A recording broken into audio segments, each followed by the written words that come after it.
अस्सलाम वालेकुम, good morning Pakistan. आप देख रहे हैं प्रोग्राम सुबह सवेरा और मैं हूं आपकी host Mahvish Chaudhary. Red News की जानिब से आपको सुबह जो है ना वो प्यार भरा और ढेर सारा सलाम।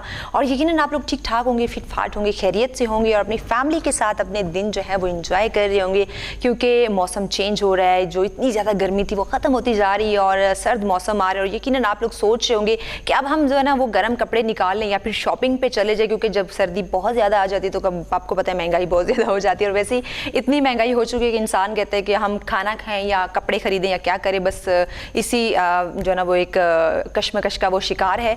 तो आप इन शॉपिंग का और कपड़ों की आप टेंशन बिल्कुल छोड़ दें, लेकिन आप अपनी जो खुशियां हैं, अपने फेस पे जो मुस्कुराहटें हैं और अपनी फैमिली की जो खुशियां हैं उनको बरकरार रखें। उनको जो है वो ज़्यादा से ज़्यादा टाइम दें, उनके साथ ज़्यादा से ज़्यादा टाइम स्पेंड करें। अगर आपके बूढ़े माँ बाप हैं तो सुबह सुबह उनके साथ बैठ के दो प्यार के बोल लिया करें, ताकि उनका पूरा दिन अच्छा गुजर जाए और आपका दिन जो है वो भी अच्छा गुजरे।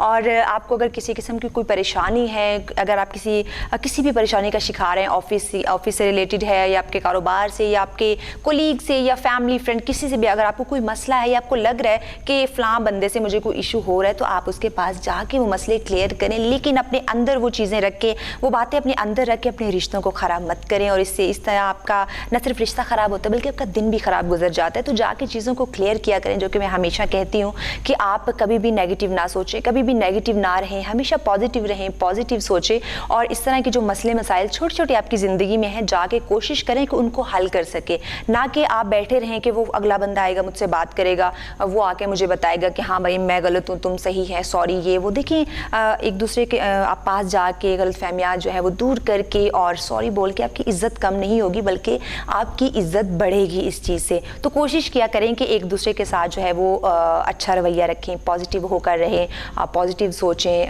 आप ये ना कहें कि ये मेरा फैमिली मेम्बर नहीं है तो मैंने इसके साथ उतना अच्छा रवैया नहीं रखना। नहीं, आप फैमिली से हट के जो लोग हैं उनके साथ भी आप जितना अच्छा रवैया रखेंगे ना, आपकी जो कामयाब होने के ज़रिए हैं वो और ज़्यादा बढ़ते जाएंगे। आप और ज़्यादा जो है आपका जो इज़्ज़त का दायरा है वो वसी होता चला जाएगा। तो इसलिए आप हर किसी को रिस्पेक्ट दिया करें, अच्छे अल्फाज में अगले का जिक्र किया करें। और दूसरी बात आपको पता है कि अगर आप किसी को भी मुखातिब कर रहे हैं ना, तो आप कोशिश करें उसका पूरा नाम लेके उसको बुलाया करें, क्योंकि जब आप पूरे नाम से उसको मुखातिब करेंगे उसको बड़ा अच्छा लगेगा। और जब उसको अच्छा लगेगा डेफिनेटली वो आपसे अच्छे तरीके से बात करने की कोशिश करेगा। इसलिए आप अपने दिन का आगाज़ और पूरे दिन की रूटीन जो है वो सोच लिया करें कि मैंने आज किसी का दिल नहीं दुखाना, मैंने आज किसी की बुराई नहीं करनी और मेरे काम अपना जो है वो 100% जो है ना उसको तवज्जो से करना है। तो आप देखिएगा आप किस तरह कामयाबी की तरफ जाते हैं। और इसके अलावा जो आपके बच्चे हैं, देखिए वो भी छोटे हैं, उन्होंने आप ही से सीखना है। अगर आप जो काम आप घर में कर रहे होंगे या जिस तरह आप उनके सामने एक्ट कर रहे होंगे वो वही सीखेंगे। इसलिए आप अपने बच्चों के सामने हमेशा अच्छी बातें करें, अच्छे रवैये के साथ रहें और पॉजिटिविटी जो है वो शो करवाया करें, क्योंकि बच्चों के सामने जैसा जैसा बिहेव आपका होगा वो उसी को अडॉप्ट करेंगे। तो ये हमारी आने वाली नस्ल होती है, इसको हमने अच्छे से जो इसकी तरबियत करनी है, अच्छे से इसकी परवरिश करनी है, ताकि कल को आप एक लफ्ज़ काश है आप वो ना बोल सकें। क्योंकि ये जो काश है ना, ये बहुत ही लफ्ज़ तो छोटा है लेकिन इसके मीनिंग बहुत बड़े हैं, जो कि हमें किसी लायक नहीं छोड़ता। इसलिए आप अपने जो है वो अपना रवैया सही रखें, अपने बच्चों के साथ सही रहें और बच्चे आपसे जो सीखेंगे वो डेफिनेटली अच्छा ही रहेंगे। और अगर आपको लगे कि आपका बच्चा किसी नेगेटिविटी की तरफ जा रहा है, किसी ऐसी चीज़ की तरफ जा रहा है जो उसकी सेहत के लिए, उसकी तरबियत के लिए अच्छी नहीं है, तो आप उसको रोकें।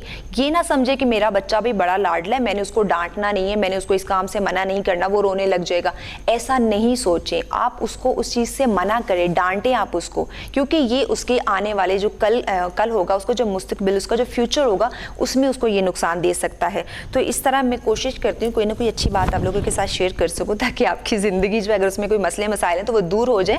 और देखिए हर इंसान की ज़िंदगी में मसले हैं, मेरी लाइफ में भी प्रॉब्लम हो सकती हैं, आपकी लाइफ में भी हो सकती हैं। कोई इंसान ऐसा नहीं जो परफेक्ट हो, जिसकी लाइफ 100% जो है वो सही जा रही हो, लेकिन आप अपनी परेशानियाँ दूसरों के सामने ना रखा करें, आप अपनी परेशानी फेस पे ना शो करवाएं, क्योंकि इस तरह लोग उसका गलत फ़ायदा भी उठा सकते हैं। तो कोशिश करें आपकी जो भी आपके मसले मसाइल हैं, जो भी प्रॉब्लम है, आप अल्लाह पाक के सामने डिस्कस करें, आप नमाज़ पढ़ें, कुरान पाक पढ़ें, तो अल्लाह के हजूर दुआ करें ताकि वो आपकी मुश्किल जो है वो आसान हो सके। लेकिन लोगों से उम्मीद मत रखें, ये उम्मीदें आपको बहुत तोड़ सकती हैं, ये उम्मीदें आपको नुकसान पहुँचा सकती हैं। इसलिए अब मेरी जो बातें बड़ी लंबी होती जा रही हैं। एज़ यूजुअल मेरा कैमरामैन कह रहे हैं मैडम जी गेस्ट भी हैं तो मैं अब ज़्यादा लेक्चर नहीं दूंगी, क्योंकि मेहमानों की तरफ बढ़ूंगी। ये सुबह सुबह हमें अपना टाइम देते हैं और यकीनन हमारे लिए ये काबिल एहतराम है, हम इनका शुक्रिया अदा करते करते हैं कि अपनी फैमिली को छोड़ के, अपने काम को छोड़ के ये सुबह सुबह हमारे पास यहाँ पे आए हैं। तो हमारी जो आज की पहली गेस्ट हैं, कहते हैं कि जब मैं ज़्यादा बोल रही होती हूँ ना, मुझे भी अक्सर ये जो है ना कमेंट मिलते हैं, जब पूछते हैं लोग कि मैडम आपकी रेडियो तो नहीं करती रही हैं? कि नहीं नहीं, ऐसी तो कोई बात नहीं, मैंने जो कुछ सीखा है कैमरे के सामने आके मैंने सीखा, रेडियो तो मैंने नहीं किया। क्योंकि एक माइंड कॉन्सेप्ट हमारा बना हुआ है कि जो बंदा बहुत ज़्यादा बोलता है ना, वो उसने लाजमी जो है वो रेडियो से वो होकर आया हुआ होता है, रेडियो में जॉब कर चुका होता है। क्योंकि आरजे जो होते हैं ना बड़ा बोलते हैं, बिल्कुल नॉन स्टॉप, उनकी जो स्पीड है ना वो 120 पे होती है। तो इसलिए हमारी जो आज की मेहमान है वो भी आरजे हैं। तो देखते हैं आज उनकी स्पीड जो है वो कितनी होगी। हमारे साथ मौजूद है जी बिनिश हनीफ। अस्सलाम वालेकुम। वालेकुम अस्सलाम। सबसे पहले मैं welcome, thank you so much. ठीक है, बिल्कुल ठीक, आप कैसी? मैं बिल्कुल ठीक। बिनिश मैंने ठीक कहा है कि आरजे की बड़ी स्पीड होती है, 120 पे होती है। बस यही समझ लें आप, क्योंकि आरजे ने हमेशा अगले वाले को उठाना होता है, कि सुनने वाले को चुप नहीं करना, बस ये एक बात होती है। अच्छा, आरजे के लिहाज से वैसे ये थोड़ा सा कॉन्सेप्ट ये भी हमें ऐसे लगता है, जो तेज़ बोलता है वो आरजे है, जो अच्छा बोलता है और ज़्यादा बोलता है वो आरजे है। वो आरजे बिल्कुल। चलें मज़ीद भी हम बिनर से ज़रा बातें सुनेंगे, सीखेंगे कि इनका क्या क्या एक्सपीरियंस है। लेकिन लेकिन लेकिन हमारे हम सब के आपके एक बड़ी खूबसूरत आवाज़ के मालिक एक सिंगर हैं, जिनको आप जो ना कोई ऐसा टीवी चैनल नहीं होगा जिस पे आपने ना देखा हो। हर टीवी चैनल पे हर दिन वो पहुँचे होते हैं। मैं उनको कहती रहती हूँ, सर आप कैसे पहुँच जाते हैं?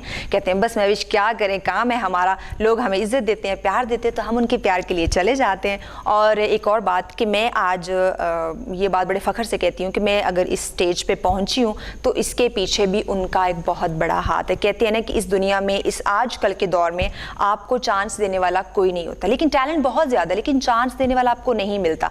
तो ये वो बंदा है, ये वाहिद वो है जिन्होंने मुझे चांस दिया था कि यार ठीक है, बच्ची है, उसको शौक़ है, टैलेंट उसमें है, तो आप उसको जो है वो मौका तो दें। तो एक बहुत बड़ा इनका इवेंट था और मैं नई थी। इन्होंने ये नहीं देखा कि वो इतना बड़ा इवेंट है, ये कोई ब्लेंडर कर देगी, इसको ये भी नई नहीं है, इसको पता नहीं कुछ आता भी होगा कि नहीं। इन्होंने उस चीज़ की परवाह नहीं की, लेकिन एक टैलेंट को देखते हुए, उसकी जो है ना वो शौक़ को देखते हुए उन्होंने कहा कि नहीं, आप इसको चांस दें। तो आज मैं इस जगह पे हूँ तो मैं उनकी बहुत बड़ी शुक्रगुजार हूँ कि उन्होंने मुझे चांस दिया, तो मैंने अपना टैलेंट दिखाया और अल्लाह पाक ने उनकी वजह से मुझे ये इज़्ज़त दी। तो बहुत ही खूबसूरत जो है वो एक अच्छे इंसान होने के साथ साथ बहुत ही खूबसूरत आवाज़ के वो मालिक भी हैं। यकीनन आप जब उनसे उनकी बातें सुनेंगे तो आपको भी अंदाज़ा लग जाएगा कि मैं अभी गलत नहीं कह रही थी। तो हमारे साथ मौजूद हैं जी हमारे हम सब के बहुत ही फेवरेट नसीर अहमद ख्वाजा साहब। अस्सलाम वालेकुम। वालेकुम अस्सलाम। ठीक है, बिल्कुल ठीक। Thank you very much. बहुत शुक्रिया कि आप अपनी स्टूडेंट के शो में आए। नहीं, आप माशाल्लाह टैलेंटेड थी और आपने प्रूव भी किया माशाल्लाह। ये बात होता है। देखिए, इसके पीछे हाथ भी आपका था, अल्हम्दुलिल्लाह कि लोग चांस नहीं देते। मैंने तो महविश बहुत सारे लोगों को चांस दिया अल्हम्दुलिल्लाह, लेकिन वो कुछ तो पहले ही शो में फारिग हो गए, कुछ तो उसके बाद फारिग हो गए और कुछ बिल्कुल ही फारिग हो गए। टैलेंटेड लोग जो होते हैं वो आगे जान, उनका रास्ता बहुत आगे होता है। लेकिन आप जैसे लोग जब उनका सहारा बनते हैं, उनको प्लेटफॉर्म देते हैं, तो डेफिनेटली जिसको शौक होगा वो बढ़ेगा। हमें भी किसी ने चांस दिया ना, हमें तो वो दिन भी याद है जब हमें किसी ने स्टेज पे चढ़ाया पहली दफ़ा, हम नहीं भूलते उसको। लेकिन वही बात ना कि जिसका आपकी कामयाबी के पीछे पहला स्टेप हाथ हो ना, आप उसको नहीं भूलें, नहीं भूलना चाहिए, क्योंकि वो आपकी पहली सीढ़ी होती है कामयाबी की। तो बहुत शुक्रिया सर, आपने टाइम दिया। और जो अगले हमारे गेस्ट हैं उनका मैं तारुफ करवाती चलूँ। मैं अक्सर कहती हूँ कि हम जब स्क्रीन पर देखते हैं मॉडल्स को तो हमें बड़ा शौक होता है कि हम भी मॉडलिंग कर लें, लेकिन ये एक आसान फील्ड नहीं है। आपने अपनी पूरी जो ज़िंदगी है वो दूसरों के जो है ना वो इशारों पे आपने गुजारनी होती है। जो उनको पसंद होता है आपने वो वेयर करना है, जैसे वो एक्सप्रेशन चाहते हैं आपने वो देने। आपकी उसमें जो है बिल्कुल मर्जी शामिल नहीं होती, तो जो कि एक बड़ा डिफिकल्ट काम है, क्योंकि मैं तो ऐसा बिल्कुल नहीं करूँगी कि कोई मुझे कहे मैं भी तुमने इस तरह के कपड़े पहनने, तो मैं तो नहीं, मैं जो मुझे पसंद है, जो मुझ पर अच्छा लग रहा है, मैंने वही करना है। तो ये मॉडल जो है ना बड़े भाई बहुत बड़े दिल के मालिक होते हैं, जो अपनी ज़िंदगी दूसरों के मुताबिक गुजारते हैं। तो आज एक बड़े अच्छे मॉडल हमारे साथ मौजूद हैं जी, सोहेल रिजवान। अस्सलाम वालेकुम। वालेकुम अस्सलाम। थैंक यू सो मच, अल्लाह का शुक्र है। खैरियत से, बहुत अच्छा गुजरा। में कोई मसला मसाइल तो नहीं, कोई मसला मसाइल नहीं। और स्पेशली शोबिज़ वालों को, मॉडल्स का यही होता है, जब उनकी सुबह शुरू हो एक शो के साथ या उस जिस फील्ड के साथ वो रिलेटेड हैं उसी फील्ड से उनकी सुबह का आगाज़ हो, तो स्पेशली एकदम से हम फ्रेश हो जाते हैं। अच्छा नसीर साहब, आप ही से हम शुरू करेंगे क्योंकि हम सब में आप सीनियर हैं तो आपसे स्टार्ट करते हैं। मुझे ये बताएं कि माशाल्लाह आप एक अच्छे बिजनेसमैन भी हैं, तो ये सिंगिंग का शौक़ आप में कैसे पैदा हो गया? सिंगिंग मैं भी स्कूल कॉलेज के टाइम मैंने सीखी थी, लेकिन उसको कंटिन्यू नहीं कर सका क्योंकि पैसे नहीं थे पास सीधी बात है। बहुत महंगा शौक़ है। सीखा था लेकिन कुछ घर वालों ने भी नहीं करने दिया। अच्छा। तो उन्होंने कहा पहले कुछ कर लो फिर कर लेना। सही। तो उस वक्त तो बड़ा दिल दुखा कि सीखने के बावजूद मैं नहीं कर सका, लेकिन मैं घर में बड़ा ओबीडियंट बच्चा हूँ माशाल्लाह। 9 बहन भाई हैं, मैं छोटा हूँ। तो बहनों ने भी कहा नहीं कुछ करो पहले, म्यूज़िक जो है ना वो आप पार्ट टाइम रख लें तो ज़्यादा बेहतर है। उस टाइम तो बड़ा अफसोस हुआ, लेकिन जब मैंने अपना बिज़नेस स्टार्ट किया तो अल्लाह ने बड़ी मदद की, और फिर जब सेट हो गया तो अल्हम्दुलिल्लाह आपको पता ही है जो मैं करता हूँ अल्हम्दुलिल्लाह। मैंने जितनी वीडियोस बड़ी वीडियोस की हैं, जितनी सुपरस्टार लोगों ने मेरे साथ काम किया है, मैं अभी ये मॉडल है माशाल्लाह, मैं अभी पाकिस्तान फैशन वीक करके आया हूँ लंदन में। तो मैंने पाकिस्तान के जितने बड़े शोज़ हैं, फैशन शोज़ सारे मैंने किए हैं। मैंने कोक फेस्टिवल किया है, एयरवाई के किए हैं जितने शोज़ थे, फिर मैंने अभी सोल फेस्ट किया है, फिर मैं टर्की गया था, फिर मैं जा रहा था लेकिन बीच में कोरोना आ गया। हमारा यूके के शो थे। जी जी जी, मैं भी यूके करके आया हूँ वापस। तो लेकिन जी दोबारा ट्रिप था हमारा, लेकिन वो कोरोना की वजह से आपको पता पूरी दुनिया जो है वो डिस्टर्ब हो गई। बात यह है कि अपने काम के साथ आप कितने जो है ना वो फेयर हैं, अच्छे तरीके से काम करेंगे तो आपको मंजिल ज़रूर मिलेगी। फजूलियात की ज़रूरत नहीं है मेरे ख्याल से। तो कंसंट्रेशन जो है आपके काम की तरफ होना चाहिए, और फिर इंशाल्लाह आपको अल्लाह ताला मदद करते हैं। बिल्कुल जी, नो डाउट नो डाउट, ये आपने बात वाकई सही की है कि आपने अपने काम के साथ फेयर होना है तो ही आपको कामयाबी मिलेगी। अच्छा बिनिश, आपकी तरफ आते हैं, आप मुझे बताएं ये आरजे बनने का आप पे भूत कैसे सवार हो गया? बस हुआ ये कि मैंने पहले सुनना शुरू किया। ठीक है। सुनना स्टार्ट किया उस टाइम मैं 8th स्टैंडर्ड में थी। मुझे चिकन पॉक्स हो गए थे, घर में रहना होता था, स्कूल नहीं जा सकते थे, तो फिर क्या करती घर में रह के, क्योंकि सारे बच्चे घर के स्कूल गए हुए होते थे और मैं घर पे होती थी। तो उससे पहले भी मुझे मेरी फ्रेंड्स कहती थी कि तुम फ़लाँ आरजे को सुनो, मैं सुनती नहीं होती थी। तो मैंने सुनना स्टार्ट किया, इतनी ज़्यादा एडिक्शन हो गई मुझे कि मैं रात को 3-3 बजे तक सोती थी आखिरी वाला शो सुन के। और विद इन 1 वीक मुझे ये पता चल गया कि कौन सा आरजे किस टाइम किस स्टेशन पे आ रहा है, किस चैनल पे आ रहा है, और कौन सा चैनल किस जगह पे है, किस सेक्टर में पाया जाता है। और बस वो वहाँ से इतना शौक हुआ कि मैंने कंटिन्यूसली 5 साल जो है उसको सुना प्रॉपरली। 5 साल के बाद फिर जब सेकेंड ईयर के मैंने एग्ज़ाम्स दिए, FSC के एग्ज़ाम्स दिए, उसके बाद यूनिवर्सिटी के लिए अप्लाई कर रही थी। तो एक दिन मेरी फ्रेंड, हमने कहा देखते हैं होता क्या है इन जगहों पर। तो मेरी फ्रेंड के ना घर के पास एक होता था चैनल ना, हम चले गए। मैंने कहा यार ज़्यादा से ज़्यादा क्या होगा, वॉचमैन भगा देगा, कोई बात नहीं, चलते हैं देखते हैं होता क्या है वहाँ पे। हम लोग गए और वॉचमैन ने मुझे ऊपर जाने दिया, ऊपर स्टेज के था ऊपर। वहाँ पे मैं गई और जैसे मैं अंदर हुई तो मैंने कहा कि बड़े पोलाइट वे से मैंने कहा कि अस्सलाम वालेकुम, यहाँ पे ऑडिशंस होते हैं। हालांकि दिल में मुझे था कि यार मुझे यहाँ से मार ही पड़ेगी, क्योंकि वो बोलेंगे बच्ची उठ के आ गई है और आके, मतलब ऑब्वियसली FSC में आप बच्चे ही होते हैं, तो आप आ गए और क्या मतलब पढ़ने पे ध्यान दो। खैर मैं वहाँ गई तो वहाँ पे मुझे अभी उनका नाम याद है, एनी मैडम होती थी वहाँ पे प्रोड्यूसर। तो उन्होंने मुझे कहा कि आए बैठे, तो मुझे पूछने लग गई कि तुम्हें किस तरह से शौक आया ये और वो ना, और मेरे से काफ़ी ज़्यादा बुलवाया उन्होंने। मतलब वो एक ट्रिक होती है ना आपके अगले को जज करने की, तो वही वहाँ पे सारा हुआ और उन्होंने जज किया मुझे। उन्होंने कहा ऑडिशन दो, और जब मैंने ऑडिशन दिया तो मेरी आवाज़ काँप गई, क्योंकि नहीं आदत थी ज़्यादा बोलने की और फर्स्ट टाइम भी था। उन्होंने कहा ऐसे करो ठीक है घर जाओ, मुझे ना व्हाट्सएप पे रिकॉर्डिंग भेजना अपनी, रिकॉर्ड करके भेजो। तो मैंने फिर वही पीछे FM का माहौल बना के म्यूज़िक चला के मैंने सब कुछ करके घर में आके मैंने उनको रिकॉर्डिंग भेज दी। वहाँ से अप्रूव हो गई मैं, और बस फिर आज तक उस वक्त से बोलना शुरू किया, आज तक बोल ही रही हूँ। आज तक बोल रही घर में आप जाके रिलैक्स हो गई थी, रिलैक्स हो हाँ रिलैक्स हो के मैंने रिकॉर्डिंग की, सोचा, पहले पूरी स्क्रिप्ट लिखी। मेरे पास आज तक अपनी वो फर्स्ट स्क्रिप्ट जो मैंने लिखी थी ऑडिशन के लिए, मेरे पास आज तक मौजूद है वो। मैंने वो लिखी पहले पूरी बैठ के, थोड़ा पढ़ा उसको, उसके बाद मैंने कहा एक ही मौका है कर लेते हैं, फिर मैंने रिकॉर्ड किया। हाँ ऐसा ही, फिर मैंने रिकॉर्ड किया, फिर मैंने भेजा और मेरी लक थी शायद कि मैं सेलेक्ट होगी। और उससे पहले होता ये था महविश कि मैं ना बोल नहीं सकती थी, मुझे हकलाने का प्रॉब्लम था बहुत ज़्यादा। और अब तो अब लोग कर रहे हैं खामोश हो जाओ, खुदा का वास्ता है कोई हाँ अब तो लोग सुनने वाले हकला रहे होते हैं, खुदा का वास्ता है खामोश हो जाओ। फिर ऐसा ही है बिल्कुल। मतलब पहले आपका ऑब्वियसली क्लास में जब मुझे मैडम कहती थी कि आप रीड करें, सॉरी मैंने मेरी भी काफ़ी आरजी के साथ दोस्ती आ रही है। अच्छा तो जब भी मेरे इंटरव्यू में मैं उनको यही याद कर ऐसे नीचे से हाथ जोड़े, यार तू भी खामोश हो जाओ, खुदा का वास्ता है मुझे गेस्ट बुलाया तो मुझे तो बोलने दो। मुझे तो बोलने बहुत दो। ज़्यादा बोलते हैं जी अल्लाह माफ़। बहुत ज़्यादा। इनको सिर्फ एक बंदा ही चुप करा सकता है, या आरजे की बीवी या इनको अपन किसका है, इनका हस्बैंड। बिल्कुल ऐसे ही, कोई नहीं चुप कर, या बच्चे, जो बच्चे बिल्कुल बच्चे तो बहुत तंग करते हैं जी अल्लाह माफ़ ऐसे ही करे। है। तो ये बस आरजे इस वजह से बदनाम है, चुप नहीं होते। अच्छा हाँ। सोहेल, आप बताएं, आप बड़े खामोश होकर बैठे हुए हैं, तो ये मॉडलिंग का शौक आपको बचपन से था या किसी रिलेटिव को देख के, फ्रेंड को देख के ये शौक आपको पैदा हुआ? नहीं, जैसे आपने पहली बात किया कि आप बड़े खामोश हैं और हमारे बीच में आपको नहीं पता कि एक आरजे भी हैं, उनके होते हुए अब हम कैसे बोलते, वो किसी को मौका देंगी तो हमें भी बोलने का मौका मिलेगा। तो जैसे मेरा ताल्लुक शोबिज़ इंडस्ट्री से है, तो स्क्रीन पे आना तो हर किसी की ख्वाहिश होती है, चाहे वो एक्टिंग के ज़रिए आए, मॉडलिंग के ज़रिए। लेकिन मैं यहाँ पे एक बात क्लियर करना चाहता हूँ कि जब कोई बंदा ये कर लेता है कि शोबिज़ में मैं पैसा कमाऊँगा या इस तरह से रिलेटेड वो आएगा शोबिज़ में, वो कभी भी कामयाब नहीं है। क्योंकि मैंने ख़ुद देखे हैं फ़ीमेल मॉडल, मेल मॉडल जो बहुत ज़्यादा फ्लॉप हुए हैं, जो सिर्फ आए हैं पैसे की घर से। अगर आपके अंदर टैलेंट है तो आप कभी भी मार नहीं खा सकते और आप हमेशा आगे बढ़ते जाओगे। और अल्हम्दुलिल्लाह कि मेरा भी ये एक शौक़ था शोबिज़, और मैं स्टूडेंट भी हूँ। लेकिन ये है कि मैंने शोबिज़ इंडस्ट्री जो होती है वो आप देख लें कि सबसे पहले तो जो हमारे ऊपर हमले होते हैं वो हमारी फैमिली की होते हैं। फैमिली हमें सपोर्ट नहीं करती, लेकिन अगर आप फैमिली को भी साथ लेके चलें, जिस तरह मैंने अपनी स्टडी भी कंटिन्यू की हुई है, उसके साथ मैंने शोबिज़ रखी हुई है, मैंने अपनी फैमिली को भी मौका नहीं दिया। और आज अगर अल्हम्दुलिल्लाह मैं इस स्टेज पे हूँ तो मैं अपनी फैमिली की वजह से हूँ, फैमिली ने मुझे सपोर्ट किया है। सही हो गया। शरण जी, मज़ीद भी हम अपने मेहमानों से गपशप लगाएंगे क्योंकि बड़ा मज़ा आने वाला है। आज आरजे भी हमारे साथ है, इतनी अच्छी आवाज़ के हमारे सिंगर भी हैं और मॉडल भी हैं, तो बड़ी मज़ेदार बातें होने वाली। लेकिन अभी चूँकि लेते हैं छोटी सी ब्रेक, कहीं मज़े का देखते रहें सुबह सवेरा।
वेलकम बैक नाज़रीन, आप देख रहे हैं प्रोग्राम सुबह सवेरा। और यकीनन आप सोच रहे होंगे कि अब बड़ा मज़ा आने वाला है क्योंकि सिंगर भी हमारे साथ आज मौजूद हैं। वैसे तो आप डिफरेंट टॉपिक पे सुनते रहते हैं, बड़ी सीरियस बातें होती है, लेकिन आज मैंने सोचा क्यों ना थोड़ा सा हल्ले गुल्ले वाला, मस्ती वाला और म्यूज़िक वाला जो है ना वो प्रोग्राम होना चाहिए, ताकि अगर आप थोड़ा सा सैड हैं या ज़्यादा सीरियस हुए हुए हैं तो ज़रा गाना सुन के माहौल बन जाएगा और आपका जो मूड है वो अच्छा हो जाएगा। क्यों नसीर साहब?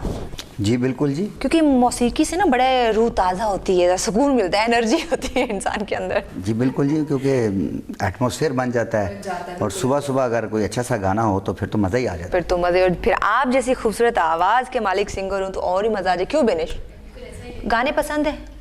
जाहिर सी बात है, मुझे गाने पसंद नहीं होंगे तो फिर मैं बाकियों को कैसे सुनाऊंगी वो गाने? जी डेफिनेटली, इनका तो काम ही मेरा है तो ना, काम है गाने लोगों को मोटिवेट करना और मोटिवेशन वाले गाने सुनाना। बिल्कुल हमें करनी होती है अपने स्लॉट्स के लिहाज से। अगर मैं मॉर्निंग में कवाली सुनाऊंगी तो जो लोग जा रहे हैं सुबह सुबह उठ के ड्राइव करो तो सो जाएंगे रास्ते में ही ना, तो वो बड़ा वो सिलेक्शन देखनी होती है कि आपने मॉर्निंग के स्लॉट में कौन सा ट्रैक चलाना है, आपने इवनिंग के स्लॉट में कौन सा, आपने नाइट स्लॉट में कौन सा है। बड़े मज़े के गाने चल रहे होते हैं, दिल करता है ये ड्राइव खत्म ना हो और हमें गाने सुने एक एनर्जी आ जाती है, और इन जैसी सेलिब्रिटी का गाना बंदा सुबह सुबह सुन ले तो वो तो बहुत ज़्यादा। इसलिए नसीर साहब अब आप ना हमें एक मज़ेदार सा अच्छा सा सॉन्ग सुना दें। ज़रूर सुनाते हैं जी आप। बिल्कुल।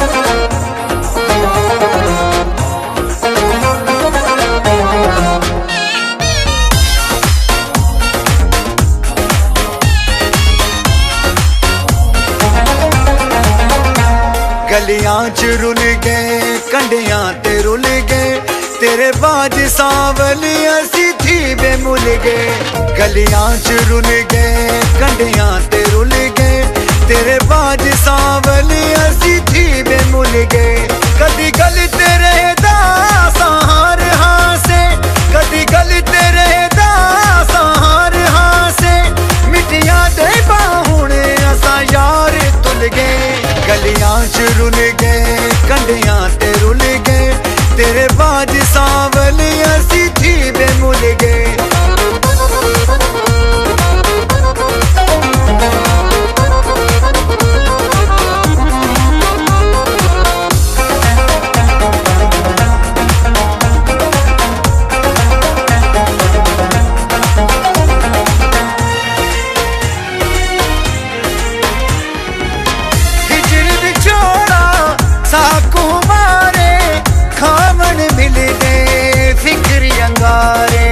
कोई तो दसावे क्यों छोड़ा है क्यों माही साडा दिल तोड़ा है कदी गल तेरे दा सहार हासे कदी गल तेरे दा सहार हासे मिटिया दे बाहुणे असा यार तुल गए गलियां च रुल गए कंडियां ते रुल गए तेरे बाज सांवली असी थी बेमुल गए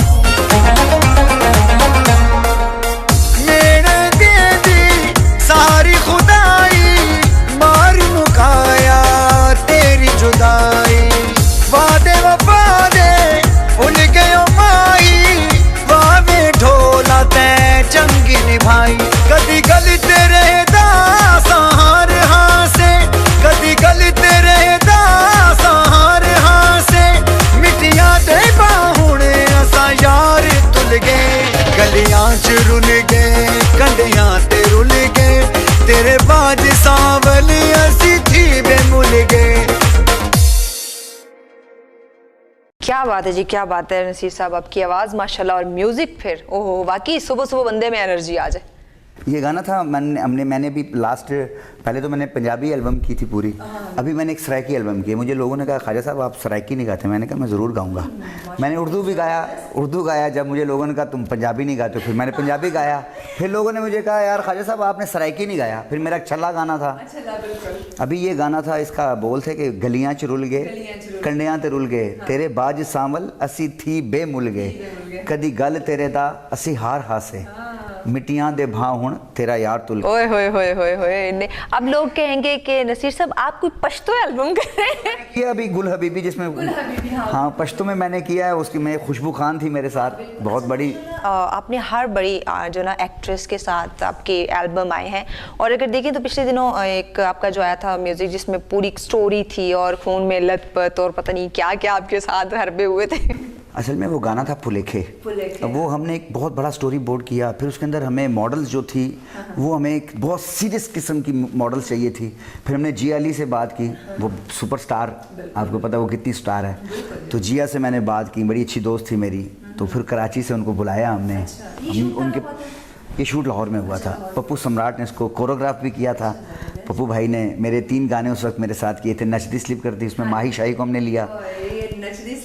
हाँ तो बड़ा धमाल हाँ वो पंजाबी गाना था। फिर उसके बाद हमने किया यारी गुल हबीबी, जिसमें हमने खुशबू खान को, और इस्लामाबाद की एक मॉडल थी हमारी बड़ी अच्छी दोस्त, उसको भी मैंने यूज़ किया उसमें, महक शैले को। फिर उसके बाद फुलेखे जो था वो बड़ा सीरियस गाना था और लोगों ने बहुत पसंद किया। इसके अंदर स्टोरी बोर्ड मैंने सारा खुद लिखा, और एक शायर हैं हमारे एसएम सादिक साहब, उनसे हमने गाना लिखवाया, और चोनी ने म्यूज़िक दिया। बग्गे सारली बग्गे साहब का छोटा जो भाई है, सारली बग्गे का भाई, वो मेरा बड़ा अच्छा दोस्त है, उसने उसका म्यूज़िक दिया। पप्पू सम्राट ने 2 दिन का शूट था, जून जुलाई का महीना था, बुरे हालात, इतनी गर्मी, जिया का बुरा हाल, मेरा बुरा हाल। लेकिन आप जब मेहनत करते हैं ना, तो जब उसका सिला आपको मिलता है ना, तो वो जो गर्मी है ना, उसकी ठंडी ठंडी हवाएं आती हैं आपको, खुश होता है। नहीं, मेरी फैमिली जो थी ना वो मेरे बड़े ख़िलाफ़ थी, आपको बताया ना। लेकिन जब उन्होंने मेरे गाने देखे तो फिर मेरी बहनें, नहीं वो ऐसे हुआ था कि बहनों को लोग कह रहे थे ये आपका भाई है, नहीं आपका भाई हो नहीं सकता। मैंने हाँ नहीं, फिर मैंने कहने लगी नहीं हमारे नहीं कि हमारा भाई हो, कहते नहीं आपसे मिलता ही नहीं। ये ऐसा हो जाता है। अच्छा सोहेल, आप बताएं, आप बड़े खामोश हैं, गाना कैसा लगा आपको? गाना तो बहुत अच्छा लगा और सुबह के टाइम एक एक्स्ट्रा एनर्जी आ गई है हमारे अंदर। और आपको पता है फैशन शो में तो जब तक इस तरह का कोई बैकग्राउंड पे म्यूज़िक वगैरह ना हो तो वो तो शो हो ही नहीं सकता, उसमें एनर्जी ही नहीं आती। और जैसे अभी इन्होंने बात की है कि ये जब सिंगिंग में आए तो घर वालों ने भी पहले तो एतराज़ किया, और शोबिज़ इंडस्ट्री तो आप देख लें कि इसी तरह ही है कि शोबिज़ इंडस्ट्री को अच्छा भी नहीं समझा जाता। तो जब बंदा इस फील्ड में आता है तो बहुत सी बातें सुनने को, आपको ऐसी बातों को फेस करना पड़ा? बहुत ज़्यादा फेस करना पड़ा है। और जब मैं अपने सिंगल शूट करवाता था उस वक्त तो इतना नहीं था, लेकिन जब मेरे कपल शूट चलते थे तो फैमिली की तरफ से भी बहुत ज़्यादा, फैमिली में भी बहुत ज़्यादा बातें उठती थी। और जो सबसे पहला मेरा शूट था वो एक ब्राइडल के साथ था और वो तो बहुत ज़्यादा तनकीद का निशाना बना, बस इसी तरह तनकीद का निशाना बना। लेकिन जैसे अब फिर इन्होंने कहा कि जब आप फेमस होना शुरू होते हो, जब पता चलता है कि आपकी मेहनत जो है वो रंग ले आई, या आप उस स्टेज पे पहुंचे हो, आपने अपना एक नाम बनाया है, तो फिर यह है कि फैमिली भी फ़ख्र करती है। और जब फैमिली आपके साथ है तो मैं समझता हूँ सारे आपके साथ। एग्जैक्टली। अच्छा, आपके जो कज़न्स, आपके जो ताया ताई, चाचे मामे ये हैं, इन्होंने एतराज़ किया होगा? स्टार्ट में तो बहुत ज़्यादा, आपको पता ही है कि स्टार्ट में बहुत सी बातों को फेस करना पड़ता है। लेकिन मेरा खुद ये शौक़ था, एक टैलेंट ही है, शोबिज़ एक टैलेंट भी है और मेरा अपना ये शौक़ था। तो लेकिन ये है कि मैंने आगे चलता गया हूँ तो बहुत सी बातों को फेस भी किया है। ये हमारा कज़न है, बहुत ज़्यादा, अब तो बहुत ज़्यादा ये कहते हैं हमारा भाई है, कज़न है। इसी तरह जब बंदे का एक नाम बन जाता है तो फिर लोग फ़ख्र से बताते हैं, शुक्र को फ़ख्र से बताते हैं। शुक्र हो भाई कह रहे हैं और कज़न कह रहे हैं और कुछ नहीं कह रहे। ये मेरा वो भी लगता है, फिर लग पता जाता है। बस वो ज़ाहिर बात है जब शोबिज़ में शूट होते हैं तो जिन्हें नहीं पता होता वो तो यही समझ रहे होते हैं। मेरे साथ में यही सीन थे ना, मैंने तो सारी फिल्म इंडस्ट्री के साथ, मेरी बिल्कुल जिया के साथ, खुशबू के साथ, फिर मैंने ज़ारा शेख के साथ सॉन्ग किया, फिर मैंने सोबिया खान के साथ सॉन्ग किया, मेरे सबके साथ फिल्म इंडस्ट्री में। तो मेरे लिए भी फैमिली में ना वो बड़ा मुश्किल हुआ पहले, लेकिन वो जब गाने रिलीज़ हुए मेरे तो फिर तो सारों का, फिर भी शोज़ हुआ जिस शो में माशाल्लाह आप भी थी, तो शो का आपने लेवल देख लिया था कि क्या शो था और क्या मज़ेदार था। उसमें सारे मेरी फैमिलीज़ के सारे मेरे सबको मैंने बुलाया था और मैंने कहा था इनको स्टेज पे ना आने देना, इनको पता चले मैं कौन हूँ।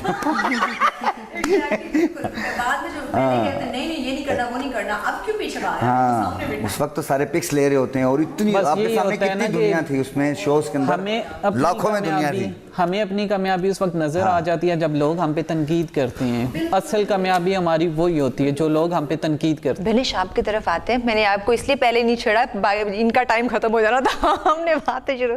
अच्छा, मुझे ये बताएं, आप जब आई हैं इस फील्ड में, आरजे जब बनी है, तो घर वाले इस फेवर में थे कि ठीक है काम कर लो? हाँ, नहीं, क्योंकि हमारे यहाँ ना मीडिया का बहुत बुरा कॉन्सेप्ट है सबके जहन में। टू बी वेरी ऑनेस्ट, को अब आप मीडिया का नाम लेते कोई भी ये नहीं समझेगा कि कुछ अच्छा काम करने जा रहे हैं आप।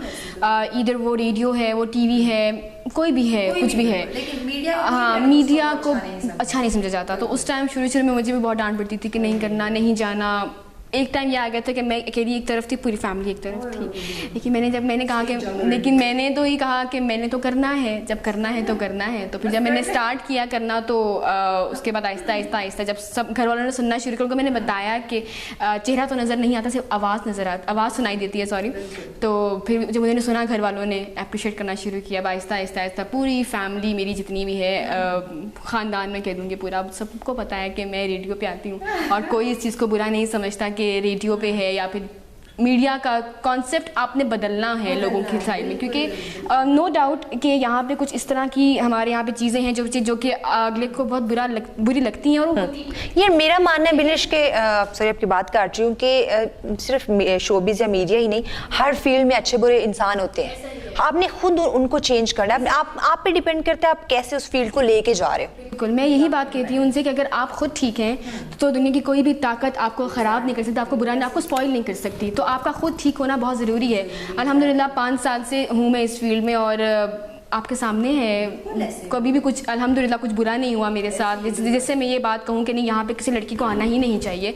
It all depends on you, आप कैसे हैं उस पर सब कुछ डिपेंड करता है। बिल्कुल आप पे डिपेंड करता है कि आपने इस फील्ड को, कोई भी है, आप अगर टीचर बन जाए, डॉक्टर बन जाए, इंजीनियर बन जाए, कुछ भी बन जाए या शोबिज़ में आ जाए, आप पे डिपेंड करता है कि आपने उस फील्ड को कैसे लेके जाना है, आपने उस फील्ड के अंदर किस तरह रहना है, आपकी लिमिटेशंस होनी चाहिए। अगर आप लिमिट क्रॉस करेंगे तो डेफिनेटली कोई भी फील्ड होगी तो वो आपको बुरी लगेगी, लोग उसको बुरा समझेंगे, क्योंकि आपको देखते हुए आपने उसको किस तरह जो है वो लेके जाना है, किस तरह आपने उस फील्ड को अपने ऊपर हैवी कितना करना है, ये आप पे डिपेंड करता है। तो मज़ीद भी बातें होंगी और ब्रेक के बाद हमने फिर सुनना है नसीर साहब का गाना, तो आप लोगों ने कहीं नहीं जाना। मिलते हैं छोटी सी ब्रेक के बाद, देखते रहे सुबह सवेरा।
वेलकम बैक नाजरीन, आपने प्रोग्राम सुबह सवेरा, और यकीनन आपको बड़ा मज़ा आ रहा होगा क्योंकि आज के सारे जो हमारे गेस्ट हैं वो शोबिज़ से रिलेटेड हैं और आप देख रहे हैं कि कितने पॉजिटिव हैं। तो इसलिए मैं हमेशा कहती हूँ ना कि आप पॉजिटिव होकर चलें। क्यों नसीर साहब, सही कहा ना मैंने? तो अब मुझे आप ये बताएं, हमने जो ना अगर ये टॉपिक शुरू किया तो बड़ी सीरियस बातें हो जानी है, तो आप हमें गाना कौन सा सुनाने वाले हैं? जी वही बात थी कि वो जब सब लोगों ने कहा जी कि आपने सराइकी नहीं गाए, हाँ, और फिर सराइकी में टप्पे नहीं गाए, टप्पे नहीं गाए। वो अगर सराइकी में टप्पे ना हुए तो फिर क्या? हमारे ट्रेडिशनली, क्योंकि ये काम है, टप्पे जो है वो हमारी फैमिलीज में गाए जाते हैं, शादी में गाए जाते हैं, खुशी होती हैं। तो मैं जो टप्पे लेके आया, क्योंकि ट्रेडिशनली जैसे हमारे टप्पे चल रहे हैं लोग वैसे ही गाते हैं, लेकिन मैंने थोड़े से चेंज किए, उसके अंदर वेस्टर्न म्यूजिक थोड़ा सा डाला है, सराइकी हम डाला है, और मैं खुद भी हूँ उसमें। क्या इसकी बात वीडियो है, भी बन चुकी है, रिलीज होने वाली है इंशाल्लाह। इंशाल्लाह तो जबरदस्त। साकू बड़ा प्यारा लगना है, ओए होए होए होए, झूठा ला रहा, ओए होए होए, साकू बड़ा प्यारा लगना है। हाँ, चाहे लारे झूठे हो। चले जी, हाँ, आपका गाना हम सुनते हैं। Thank you.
सब वाकई आपके टप्पे थे जिन्होंने एक जगह दिया, अगर थोड़ी बहुत नींद आ रही होगी ना हमें वो भी खत्म होगी। जी, बाकी ऐसे ही। बहुत ज्यादा मजे सुबह का था ना? सुबह भंगड़ा सॉन्ग सराइकी सराय के वो बहुत भी जबरदस्त, टप्पे। बहुत ओए होए जबरदस्त। होए, अच्छा मेरा दिल कर रहा था उठ के ना भंगड़े पाड़े। और अक्सर ऐसा होता है ना शूटिंग से वापस हम बहुत थकावट होती है ऐसे ही है। और मॉर्निंग टाइम भी इतना अच्छा सॉन्ग सुन लिया। ओहो हो, सीरियसली अगर इस तरह मेरे ख्याल से अगर प्रोग्राम ना होता ना, हम वैसे कोलीग्स फ्रेंड्स की गैदरिंग होती, उठ के सबने भगना डालना शुरू कर देना था। एग्जैक्टली। अच्छा मज़े की बात है, आपने इनके शोज में गए होंगे जो इस्लामाबाद अटेंड किए होंगे, जब इनका गाना आता है सारे लोग स्टेज पे आ जाते हैं, यकीन मानो, और कोशिश होती है कि इनका सॉन्ग हम ना एंड पे रख लें ताकि जिसने एंजॉय करना है ना वो खुल के आगे कर ले। सॉन्ग के इनके सॉन्ग के इंतजार में ऑडियंस एंड तक मैं बैठी रहती है और अभी वाकई ये last- शो होते हैं उसमें ऑडियंस नहीं बैठती, भाग जाती है Last- स्पेशली इनका सॉन्ग सुनने के लिए। लास्ट मेरा शो था यूके में, तो मैं एंड में ही था, सारे सिंगर हो गए थे फारिग, तो मैं जब गया तो फिर जो आपने IDF में देखा था ना, उसी तरह लोग सारे स्टेज पे थे, तकरीबन कोई कम से कम 200-250 बंदा स्टेज के ऊपर था, और उन्होंने कहा यार स्टेज टूटेगा, ख्वाजा साहब खामोश हो जाएं। तो वाकई ऐसे हुआ है, बहुत दफ़ा ऐसे हुए हैं अल्हम्दुलिल्लाह, ये अल्लाह का बड़ा करम है। मैं ये समझता हूँ कि इस थोड़े अरसे में अल्लाह ताला ने मुझे बहुत सारी इज़्ज़त दी, उसमें मेरी अपनी मेहनत भी शामिल है, लेकिन मेरे दोस्तों की, मेरे जिन लोगों ने मुझे चांस दिया, जिन लोगों ने मुझे आगे किया, ख्वाजा साहब आप काम करें आके, हम आपके साथ हैं, उन लोगों को आप अच्छी तरह बिल्कुल जी, बिल्कुल बिल्कुल बिल्कुल, सबको जानते हैं हम लोग। किया, मुझे बहुत सारी बातें सुनाई, मैंने उनकी बातों को पॉजिटिव लिया हाँ। और मैंने उनको काम करके दिखाया यही अल्हम्दुलिल्लाह। बात है, और मेरे ख्याल से यही इंसान की सक्सेस जी, होती है ऐसे ही कि अगर कोई बात कर रहे हैं उसकी बात को आप रख लो, बाद में अपनी कामयाबी से उसको जवाब दो, ना कि बातों से जवाब दे दो। नहीं, नो डाउट, ये जो है ना सुहेल ने भी अपनी आंखों से ये नज़ारा देखा हुआ है। आपका इत्तेफाक हुआ कभी इस्लामाबाद के शोज अटेंड करने का, लाइव शोज फेस्टिवल जो होते हैं, तो आपने अगर इनको सुना होगा तो हालात आपने देख लिए होंगे कि लोगों की, यकीन माने तकरीबन 99% लोगों की ये कोशिश होती है कि स्टेज पे जाके इनके गाने पे भंगड़ा डालें।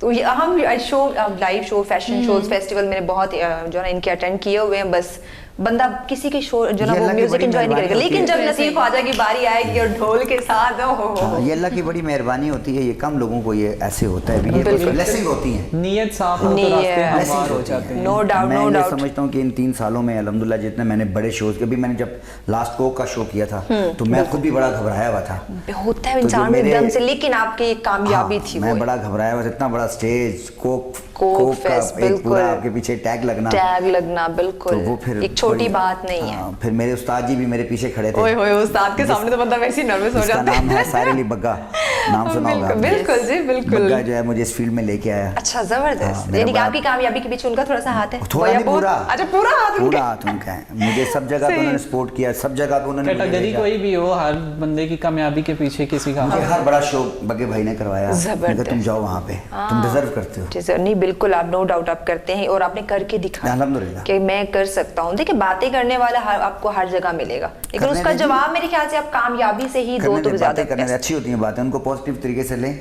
और लोगों को करके दिखाएं। करके दिखाएं, बिल्कुल। अच्छा, ये चीज़ आपके अंदर ना एक्स्ट्रा एनर्जी पुट करती जी, है जी। कुछ करने की, हाँ जी। मतलब आपके तब तो करके दिखाना है। अच्छा, हमारे में ऑनेस्टली कैसे ये करें? बात वाकई सच है। मैं जब इन्होंने मुझे चांस दिया था कुछ साल पहले, तो मेरे साथ भी ये हैपनिंग हुई थी। हो सकता है इनके चांस के बाद मैं इस तरह सर्वाइव ना कर बहुत सकती, जितना मुझे एक शो में एक बंदे ने मुझे एक कमेंट किया, जब उसको पता भी था कि ये न्यू है, हाँ, अभी लेकिन- इसको एक्सपीरियंस नहीं है इस चीज का, लेकिन देखिए आप टाइम के साथ साथ सीखते यही होती हैं। है। तो स्टार्टिंग में अब उसको पता भी था, जिन बंदों को पता था ज्यादातर उन्होंने अप्रिशिएट किया कि इसने अभी स्टार्ट किया, तो उसके बावजूद इतने कैमरे ऐसे ही। फेस करना, इतनी ऑडियंस फेस करना, फिर भी ये कॉन्फिडेंट वहाँ खड़ी रही। लेकिन कुछ जिनको पता होते हुए उन्होंने थोड़ी सी ऐसी बात की ना जो मुझे मतलब लगी, हर्ट किया कि यार उनको पता भी है कि मैं न्यू हूँ, तो फिर भी ऐसी बात की। उस बात को मैंने दिल में बिठाया और मैंने कहा कि ठीक है, मैं तुम्हारी जुबान से एक दफा कहलाऊंगी कि मैं wish you are the best. लेकिन मैंने किसी जगह पे आपकी तारीफ इस बात से की, बिल्कुल, खुल के बिल्कुल, की है। मैंने बिल्कुल, कहा, हमें thank you फख्र so है much, तुम्हारे ऊपर बिल्कुल।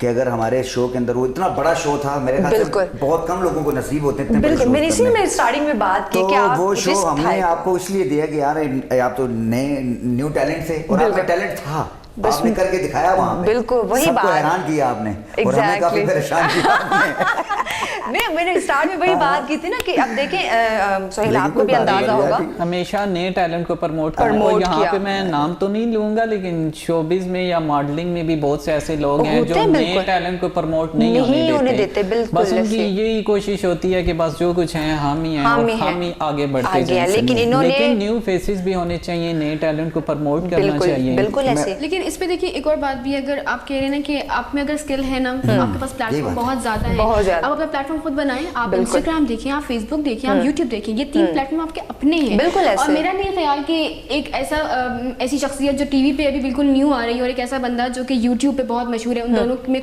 नहीं। कोई डिफरेंस हो। हम लोग यूट्यूब ज्यादा देखते हैं लाइव टेलीविजन। बिल्कुल, बिल्कुल ये ऐसे। बात तो है। तो आपके पास प्लेटफॉर्म है, आप में खुद कितना करेज है इसको आगे लेके आने के लिए, आप खुद कितने मोटिवेटिंग है, तब बात से वहां पे आ जाती है। बिल्कुल ऐसे ही है। बिल्कुल लेकिन इनकी बात दुरुस्त है कि आजकल जो सोशल मीडिया है वो एक बहुत बड़ा प्लेटफॉर्म है। ऐसे आपके ही, पास बिल्कुल, फेसबुक बिल्कुल। हो गया, यूट्यूब सबसे बड़ा बिल्कुल ऐसे। प्लेटफॉर्म बस ये 2 अच्छे हैं, टिकटॉक के लिए मैं थोड़ा परेशान हूँ और टिकटॉकर्स के लिए भी बड़ा अच्छा, परेशान हूँ। मैं खुद TikTok कभी भी फौत हो जाते हैं, कभी आ जाते हैं, वो बेचारी रो रही है, आदिल नहीं रहे। आदिल नहीं, और 1-2 घंटे बाद आता है कि नहीं आदिल आप जो है ना आदिल अब सही ठीक सलामत है, है, ठीक है। हाँ, मैं बहुत ये क्या हो ज़्यादा। गया? पता नहीं आदिल अगर किंग कॉन्ग है या क्या टार्ज़न चीज़? है। नहीं बाकी इस चीज पे है। मैं देखें वो एक ऐप है, लेकिन लोगों ने उसका बहुत गलत गलत इस्तेमाल इस्तेमाल शुरू ले कर लिए। दिया, जो कि हमारे जो यंग जनरेशन उस पे नेगेटिव मेरे असर पास पड़ा तो बहुत सारे लोग आते हैं ना नविश के, हमें अपने चांस दे, मैं जरूर उनको देता हूँ, लेकिन जब मैं उनको कहता हूँ कैमरा ऑन है कुछ करके दिखाओ, उनकी छुट्टी हो जाती है। छुट्टी ये 1 मिनट बात में छुट्टी। छुट्टी बिल्कुल ये बात है। कैमरे के आगे जो है ना वो नहीं बोल एक्ट देखें आपको और अगर कॉन्फिडेंस बढ़ाने का सबसे बड़ा जो जरिया है ना, वो आप आईने के सामने खड़े होकर खुद से बातें करें। बिल्कुल ऐसे नहीं वो ऐसे लगता है बंदा पागल हुआ। मेरी बेगम तो कह रही भाई साहब क्यों हो गए, तुसी खड़े हो गए की कहने रहते हो, मैं क्या मैं दूसरी शादी का सोच रहा हूँ। नहीं भाभी अगर सुने में देखिए ये मजाक कर बाकी रहे हैं इंशाल्लाह आप। नहीं सुनेगी, सोई होती है जिसे हमको कुरान लगेगा। ये बात भी है कि वो सो रही होंगी, हो सकता है बाद में वो जब उसको दोबारा बताऊंगा चले नहीं नहीं, रिपीट में तो वो कामयाब मर्द के देख पीछे कामयाब औरत का हाथ है। इनके और बिल्कुल इनके पीछे भी देखिए फैमिली ने साथ दिया, मेरी बेगम बेगम तो ने बहुत कामयाब है मेरी वजह से। No doubt. मैंने शाम कुछ अच्छा कहना चाह रही मैंने जैसे हमने बात की ना कि मिरर के सामने अपने आप को देख के आप बोलें और उससे आपकी होती है। जैसे मैंने शो के स्टार्ट में बताया आपको कि मेरा बोलने का बहुत प्रॉब्लम था, हाँ, मैं बिल्कुल। बोल नहीं सकती थी। जिस तरह मैं अभी बोल रही हूँ ना, इस तरह तो बिल्कुल नहीं बोल सकती ओए होए होए होए। मतलब मुझे एक जुमला बोलने में कुछ 10 मिनट लग जाते थे अगले को बताने में। तो मैंने भी यही किया क्योंकि मुझे तो आरजे बनना था और लिटरली इसीलिए किया है मैंने शीशे के सामने खड़े होकर अपनी थेरेपी खुद ही की। अच्छा बाकी बोलने मैं लगी words में। ये बात इससे मैं एग्री करती हूँ, क्योंकि मुझसे अगर कोई पूछता है ना कि हम किस तरह अपने आप को जो है ना वो बेहतर कर सके कैमरे के सामने, मैं उनको कहती हूँ कि कैमरे के सामने आप बाद में आओ, आप अपने रूम को बंद कर Definitely. लो, आप मिरर के सामने। मैंने कहा सबसे बड़ा जज वो है आपका। हाँ आपने हर वक्त अपने आप को ना करैक्टर्स में रखें। मैं आपको Characters तरीका में, देखें, वो बिल्कुल। तो एक तो मिरर तो है ही ना, लेकिन अपने आप चलते फिरते अपने आप को करैक्टर्स में Characters में, रखेंगे। बिल्कुल। जब आप करैक्टर्स में रखेंगे ना आपकी सोच चल रही होती है। और आप मैंने जितनी वीडियोस की हैं उसके स्टोरी बोर्ड्स मैंने खुद लिखे हैं बिल्कुल, अल्हम्दुलिल्लाह। बिल्कुल। और जब मैं डिस्कस करता था डायरेक्टर्स के साथ तो मुझे कहते थे खालिद साहब आपने किस तरह ये किया? किस मैंने तरह कहा कि ये ये? मेरी सोच में सोच में। आप इसको आप स्केच बनाएं, स्केच बनाएं, और कैसे बिल्कुल। फिर आपने माशाल्लाह वीडियोस देखी हैं अल्हम्दुलिल्लाह। कॉन्फिडेंस तो वाकई बिल्कुल। सबसे सबसे जरूरी आपका कॉन्फिडेंस होना बड़ा जरूरी है Confidence, कि आप, बिल्कुल। क्योंकि मेरा जब नचदी स्लिप करके आया मैं मुझे डांस आता नहीं था, लेकिन तो उसने क्या मुझे किया कहा आपने? कि पप्पू सम्राट ने कि आपने खाली सब करना है करना तो फिर है। आगे से फिर खुशबू खान और माही शाही बिल्कुल, और इतनी बिल्कुल। बड़ी एक्ट्रेस तो पसीने तो छूटे, लेकिन बाद में उनके भी छूटे जब काम हुआ ना। बाद में उनके छूटे। हाँ यही बात है, वो जब देखते हैं ना कि हमसे भी अच्छा हो रहा हाँ, है बिल्कुल तो वो ऐसे। इतने बड़े लोग हैं, वो उन्होंने जाहिर इतना बात है, काम किया काम इंडस्ट्री किया के हुआ, अंदर, बिल्कुल, तो वो बिल्कुल। कभी भी अपना वो बेस्ट ये नहीं कहेंगे यार चलो हाँ, ऐसे कर देंगे। ऐसे। फिर उनको पता होता है ये जब वीडियो वायरल होगी तो बिल्कुल, ये लोग बात कहेंगे कि यार ये ख्वाजा साहब ने अच्छा किया या खुशबू ने अच्छा खुशबू किया ने, या बिल्कुल। माही ने अच्छा किया, बिल्कुल ऐसे तो ही। ये बड़ा अच्छा होता है। ऐसे फिर ही, उनके जाहिर साथ बात। काम करने से एक जो सबसे बड़ा फायदा होता है हाँ। उनको सब कुछ आता है, हाँ, ऐसे आपने ही। जाकर उनके साथ काम करना है। काम कर उसको सिखाने की जरूरत नहीं नहीं पड़ेगी। नहीं नथिंग नथिंग हाँ, उनको सब बिल्कुल। कुछ आता है, सब कुछ उनको आता है, सिर्फ बताना होता है कि आपने हाँ, ये करना है। ये एग्जैक्टली नहीं बस माशाल्लाह। बंदे के माइंड में यही होना चाहिए ना, कोई भी काम है ना कि वो हम नहीं कर सकती, ऐसी कोई बात नहीं, नहीं नहीं, है। ऐसे नहीं कोई है। भी बात है, सारी दुनिया काम तो कर रही है ना, बिल्कुल कर हम रही। भी कर सकते हैं, जो और लोग हैं वो भी वो कर भी कर सकते हैं। सकते हैं, और बिल्कुल। एक्टिंग में भी मैंने एक स्टेज प्ले किया था तो वहाँ पे मुझे रोल मिल गया था अंग्रेज का। अच्छा। और मैं पाकिस्तानी और अंग्रेज का बहुत मुश्किल से वो रोल मैंने किया, लेकिन सबसे अच्छा जो होता है सबसे एक्टिंग में यही है कि आप खुद जो हैं उससे हट के अगर आपको कोई रोल मिल रहा है उसमें आपने पूरी तरह उसे अपने ऊपर हैवी करना होता बिल्कुल है। आपने पूरा उस कैरेक्टर के अंदर जाना तो है। अल्हम्दुलिल्लाह के बहुत अच्छे से वो मैंने जबरदस्त। किया रोल, और आगे फिर चलिए अल्लाह पाक मेरी आपको अम्बार आगे भी होती रही। कामयाब करे। चलिए जी, आप Thank you, तीनों ma'am। मेहमानों का बहुत शुक्रिया। अब चूंकि प्रोग्राम का टाइम बिल्कुल बिल्कुल बिल्कुल खत्म होने वाला, तो बेनिश जल्दी से हमारे नाजरीन के लिए जो फीमेल आपको सुन रही हैं और जो आरजे बनना चाहती हैं, उनको क्या मशवरा देंगी, क्या मैसेज देंगी उनको? सबसे पहले तो मैं ये कहूँगी कि अगर आपको कुछ बनना है और आपको लगता है कि आप बन सकते हैं तो you should go for that. आप थोड़ी सी कोशिश करेंगे, मतलब वही बात है ना कि आप एक कदम बढ़ाएंगे 10 कदम आपके लिए अपने आप रास्ते अपने आप बनाएंगे। तो बात हम मोटिवेशन की कर रहे हैं, तो याद रखिएगा जब आप कोई चीज़ स्टार्ट करते हैं और अपने ओन पे स्टार्ट करते हैं तो आपको स्टार्टिंग में बहुत ज़्यादा डीमोटिवेशन फेस करने को मिलती है, लेकिन उसकी वजह से आप डीमोटिवेट जो है वो होना नहीं है। अगर आपको दुनिया में 99 लोग डीमोटिवेट कर रहे हैं और एक मोटिवेट कर रहा है, तो you should look at that person जो आपको मोटिवेट कर रहा है, तो उससे आपको बड़ी ज़्यादा कहते हैं ना कॉन्फिडेंस मिलेगा, खुशी होगी। सो अल्लाह ने आपने स्किल रखी है, उसको तराशें। जब आप तराश लें तो उस पर काम करना शुरू करें, इंशाल्लाह आप काफ़ी ज़्यादा बिल्कुल जी, बिल्कुल, no doubt. Thank you so much. Naseer साहब, आप माशाल्लाह सीनियर हैं सबके, तो नाज़रीन के लिए कोई अच्छा सा मैसेज मैं हमेशा, क्योंकि जो भी फील्ड है, अगर आप थोड़ी कोशिश करेंगे उसको सीखने की, जब उस चीज़ को आप सीखेंगे ना तो आपके लिए आसानियाँ बहुत हो जाएंगी। जब भी आप किसी भी प्लेटफॉर्म पे जाएंगे तो आपको वो काम आता होगा। बिल्कुल ऐसे। तो जब आपको आता होगा तभी आप कर सकेंगे। Exactly. तो आप सीखें, पहले सीखें। म्यूजिक भी अगर आप करना चाहते हैं तो म्यूजिक को सीखें, पहले सीखें, उसकी बिल्कुल। थ्योरी सीखें, बिल्कुल, उसकी बिल्कुल। ABCDC बिल्कुल सीखें, बिल्कुल। जिसको सारे गामा पता नहीं सब जाता है। जी जी, बिल्कुल बिल्कुल। उसको सीखें। हाँ हाँ, और फिर जब आप आगे जाएंगे तो आपके लिए मुश्किलात नहीं होंगी, आसानियाँ होंगी। आसानी होंगी, बिल्कुल बिल्कुल। बहुत अच्छी बात आपने कही। सुहेल, आप जो मॉडल्स, जो मेल, जो फीमेल आपको देख रही हैं, जो नाज़रीन देख रहे हैं, उनके लिए कोई अच्छा सा मैसेज? इस वक्त जो नाजरीन हमें देख रहे हैं, मैं तो उन्हें यही मैसेज दूंगा कि मैं इस वक्त एज आ मॉडल और एक्टर यहाँ पे वर्क कर रहा हूँ। तो जैसे हमने देखा है कि हमारी सोसाइटी नहीं बहुत ज़्यादा तनकीद का निशाना बनते हैं, मॉडल हो गए, एक्टर्स हो गए, तो कोई भी फील्ड है वो बुरी नहीं होती। अगर हम कहें कि एक्टिंग है या मॉडलिंग है, यही सिर्फ शोबिस जो है यही एक बुरी फील्ड है, तो इस तरह का कोई इसमें सीन नहीं है। अगर आपके पास टैलेंट है, आपके अंदर टैलेंट है, तो आप कुछ कर दिखाएं। अगर आपकी नीयत साफ़ होगी तो रास्ते हमवार होते जाएंगे। तो अगर हम कह दें कि एक शोबिस इंडस्ट्री पे हम एक दब्बा लगा दें, तो इस तरह की कोई बात नहीं है। अगर हम ओवरऑल पूरे पाकिस्तान में देखें तो बहुत से ऐसे केसेस हैं जो शोबिस इंडस्ट्री से बाहर हो रहे हैं। तो बहरहाल वो चीज़ें मैं डिस्कस नहीं करूँगा। इस वक्त मैं अपने नाज़रीन को यही पैगाम देना चाहता हूँ कि ख़ुद को बुरी सोसाइटी से महफूज रखें और अपने वालिदैन की खिदमत करें। बहुत अच्छी बात है वो। Thank you so much Sohail आपका, नसीर साहब आपका, बेनिश आपका, आप तीनों ने टाइम दिया।